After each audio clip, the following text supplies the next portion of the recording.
ఇది శుద్ధ మంత్రం కదా! దీనికెలా అర్థం చెప్పాలి? సమన్వయాన్ని కాదనడానికి లేదు మరి. సుదర్శనుడిని ప్రార్థిస్తున్నట్లే చెప్తున్నారు కదా! చెప్పండి అంటారు యాదవ ప్రకాశులు గారు. సత్యం స్వామి, ఇందులో మా కల్పితమేముంది? ఉన్నదదే. సుదర్శనము ఈ లోకులందరికీ అజ్ఞానపు చీకట్లను పారద్రోలి భగవంతుని మార్గమును చూపును. దివ్య కిరణముల కాంతులతో ప్రకాశించునది. అంతులేని ఆనందాన్ని అన్ని రకాలుగా అందించునది.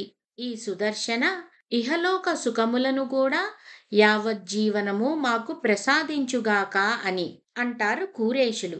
సరి సరి, వేదాలు పురాణాలు తాప సంస్కారాన్ని కీర్తించాయంటే ఋషులు దేవతలు దీన్ని పొందారంటారా అంటారు యాదవ ప్రకాశుల గారు.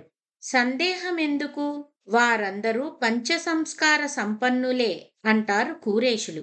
బ్రహ్మనారాయణ సంవాదము స్కాంధ పురాణంలో ప్రసిద్ధమైనది. ప్రహ్లాదుడు, ధ్రువుడు, విభీషణుడు, బలి, రుగ్మాంగదుడు, శ్రీశుకుడు, మాందత, అంబరీషుడు, మార్కండేయుడు మొదలైన వారితో సహా మహానుభావులు భక్తులైన వారంతా శంఖచక్రాలు భుజాన ధరించిన శ్రీవైష్ణవులే అని భగవంతుడు చతుర్ముఖునికి తెలిపాడు అని చెప్తున్నారు కూరేషులు. ఆశ్చర్యంగా ఉంది సుమా అంటారు యాదవ ప్రకాశుల గారు. పృథు సనత్కుమారుల సంవాదం కూడా ఇలా ఉంది అంటూ కూరేషులు ఒక శ్లోకాన్ని చెప్తారు. స్వామి, అర్థం చెప్పండి అని అడుగుతారు అక్కడున్న వారంతా. కూరేషులు ఇలా వివరిస్తున్నారు. వృతాసుర వధను కోరిన దేవతలు చక్రాంకమును ఆనందముగా చేయించుకున్నారు.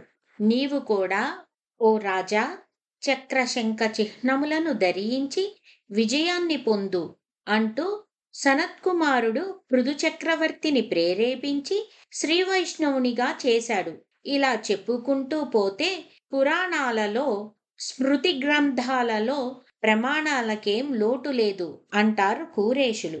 స్వామి, బ్రహ్మాండ పురాణము తప్పక గమనించాలి అని అంటారు కూరేషులు. వివరించండి, వింటాం అంటారు యాదవ ప్రకాశులు గారు.